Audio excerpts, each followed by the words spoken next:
नमस्ते दोस्तों, स्वागत है आप सबका स्पेशल मुल्क में। मैं आपको दोस्त पूजा स्वागत करती हूँ सभी का मेरे चैनल पर। तो दोस्तों कैसे आप सब, उम्मीद करती हूँ सभी अच्छे होंगे।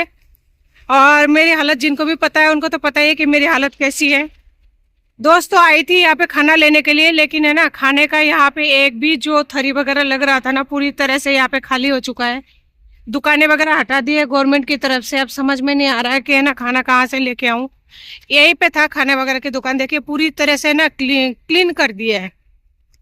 अब पैसा है पास में, मतलब 100 रुपये लेके आई हूँ कि बच्चों के लिए खाना लेके जाऊँ। एक थाली 60 रुपये का देते थे, लेकिन अब जो है यहाँ से दुकान वगैरह हटा दिया। पता नहीं खाना नसीब हो भी पाएगा कि नहीं, लेकिन कहीं से भी जुगाड़ करो, बच्चों के लिए तो जुगाड़ करना ही पड़ेगा। बच्चों को भूखा नहीं रख सकते। और मम्मी है बच्चों के साथ में, उनके साथ भी बहुत ज़्यादा अन्याय हो रही है। देखिए अब मैं बेटी हूँ, लेकिन मैं भी उनके साथ गलती कर रही हूँ क्योंकि उनको बुला लिया। अब उनका भी काम है, उनकी बातों को अगर रखे ना तो वो भी गलत नहीं है। हाँ, उन्होंने मेरे साथ बहुत पहले गलत किया, शुरू से आज तक गलत करते आए हैं, लेकिन ये जो मुसीबत के टाइम साथ दे रही है ना, तो इससे बढ़कर और कुछ हो भी नहीं सकता मेरे लिए। तो मम्मी बच्चों के साथ में है और इस टाइम वो ही साथ दे रही है।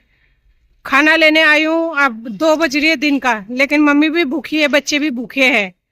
कुछ भी दुकान ही नहीं है, देख सकते हैं आप लोग, सुनसान पड़ा हुआ है यहाँ पे। और ये पीछे में हॉस्पिटल है, पीछे हॉस्पिटल है। दोस्तों क्या करें, अपन किससे शिकायत करें। जब जन्मदाता छोड़ देता है ना, तो दूसरे से शिकायत करना भी बेकार है, और मैं शिकायत करना भी नहीं चाहती। बस फायदा इसी में ही है, उस इंसान को अगर आप भुला पाते हो ना तो सबसे ज्यादा बेस्ट ऑप्शन है, नहीं तो कोई दूसरा ऑप्शन नहीं है। एक औरत 2 बच्चों को लेकर, एक बूढ़ी माँ जो कि पागलों की तरह हो जा रही है, पागल ही हो चुका है कहो तो।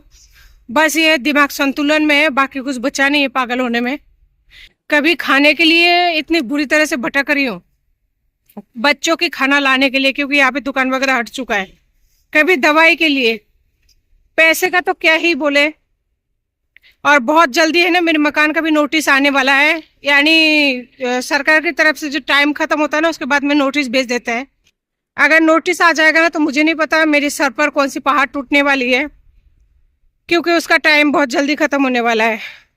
अब जिनको छोड़ के जाना था वो तो जा चुका है, कोई बात नहीं। लेकिन बस मेरे पास है ना पैसा, अगर होता इस मकान को अगर रजिस्टर करा पाती तो शायद थोड़ा सा सपोर्ट मिल पाता, लेकिन ना तो मेरे पास मकान है। और इसी वजह से मैं और भी ज़्यादा टेंशन में हो रही हूँ आजकल। मैं अगर लीगल नोटिस आ गया ना तो बहुत ज़्यादा पछता जाऊंगी, और पता नहीं फिर मेरा दिमाग का क्या होगा क्या नहीं होगा। बस भगवान करे मकान का नोटिस ना आए, और 5 साल बाद भी अगर आ जाए ना तो भी क्या कर सकते हो। 5 साल में इंसान कितना ही कमा लेगा। उस मकान को रजिस्टर करने के लिए कम से कम ज़्यादा नहीं तो 7-8 लाख रुपए चाहिए, और 7-8 लाख रुपए में 2 बच्चों को पाल के खाना वाना खिला के थोड़ी ना कर सकती हूँ। नहीं है यहाँ पे खाने वगैरह की दुकान नहीं है, सारा खाली पड़ा हुआ है। एक ठेला जा रहा है, लेकिन उसमें अदरक है। इंसान को जिंदगी में बहुत ज्यादा, वो बोलते हैं ना, समझौता करना पड़ता है, लेकिन मेरे नसीब में तो इतना ज्यादा समझौता है जहाँ मैं खुद नहीं समझ पाती हूँ कि कौन सी चीज के साथ समझौता करना चाहिए, कौन सी चीज के साथ नहीं करना चाहिए। वो कहते हैं ना इंसान बुढ़ापा आ जाता है, यानी इंसान बूढ़े हो जाता है। बूढ़े होने जाता है, इंसान की टेंशन और हालत कंडीशन पर डिपेंड करता है। मैं तो यही जान रही हूँ कि ना कंडीशन पर डिपेंड करता है, इंसान बूढ़े नहीं हो जाता है। अभी मेरे हालत ऐसी है, 5 दिन हो गया, 6 दिन हो गया, 6 दिन ही हो गए ना, 5-6 दिन हो गए ना, तो मैं कपड़ा चेंज कर रही हूँ, ना मैं मुंह को धो पा रही हूँ ठीक तरह से साबुन से, या ना तो कुछ भी नहीं, ब्रश भी ठीक से नहीं कर पा रही हूँ, जो सच बात है। ठीक है, तो इंसान बूढ़े की तरह नहीं दिखेगा तो जवान दिखेगा क्या, खूबसूरत दिखेगा।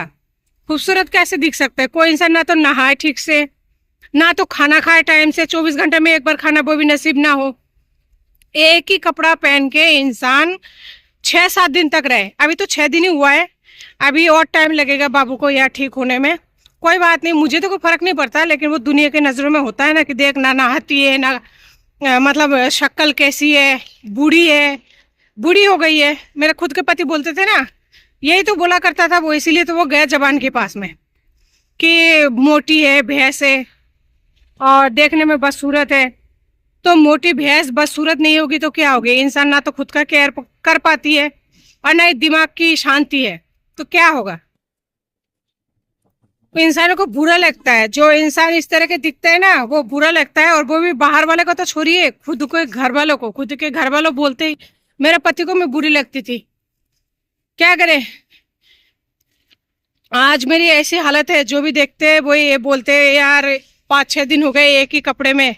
लेकिन वो लोग ये कभी नहीं कहता कि तेरे पास कपड़े भी नहीं है, चले एक जोड़ी कपड़े दिला देती हूँ। एक जोड़ी नहीं, एक ही कपड़ा दिला देती हूँ, वो एक ही काफ़ी है। कि स्वेटर इतने दिन हो गए तेरी ये हालत है, स्वेटर भी नहीं है तेरे पास में, चल दिला देती हूँ। दिलाने के टाइम कोई नहीं है, बस कहते टाइम सब है। तो मैं क्या कर सकती हूँ, मेरे पास भी कोई रास्ता नहीं है। मैं भी इसी तरह काम चला रही हूँ, जिसको जो बोलना है बोलने दो। थक गई हूँ, अभी ना सुनाई नहीं देता, एक ही बात सुनाई देती है, मम्मा भूख लगी है, मम्मा दवाई खत्म हो गया, मम्मा, बस और कुछ नहीं सुनाई देता। मम्मा के अलावा कुछ शब्द नहीं सुनाई देता, और मैं सुनना भी नहीं चाहती हूँ। भगवान ना करे मैं कोई और शब्द सुनूं ये मम्मा के अलावा। दोस्तों खाना तो मिला नहीं है, जा रही हूँ खाली हाथ।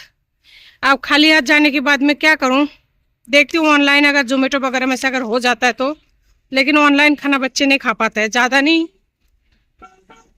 ऑनलाइन खाने का सिस्टम ये है, अगर वो रोटी सब्जी वगैरह भेजते हैं तो बच्चे नहीं खा पाते हैं।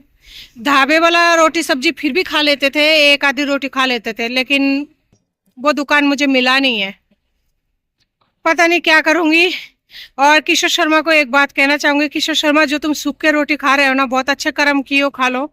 मेरा नसीब खराब है, हो सकता है मैंने बुरे कर्म किए, मेरे बच्चों ने बुरे कर्म किए, उनका नसीब खराब है, इसलिए उनके नसीब में रोटी भी नहीं जूट रहा है ना। कोई बात नहीं।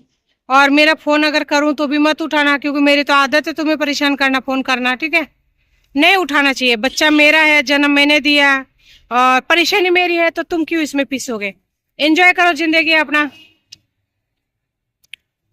भगवान किसी को सुख दिया है, किसी को दुख दिया है, तो आप तो सुख दिया है आपको, तो एंजॉय करो, ठीक है। तो दोस्तों आप लोगों से अभी इस वक्त लेती हूँ इजाजत, क्योंकि मैं जाती हूँ अंदर, देखती हूँ खाने का व्यवस्था क्या हो पाता है क्या नहीं। मिलती हूँ फिर किसी नए वीडियो साथ में, तब तक के लिए नमस्ते।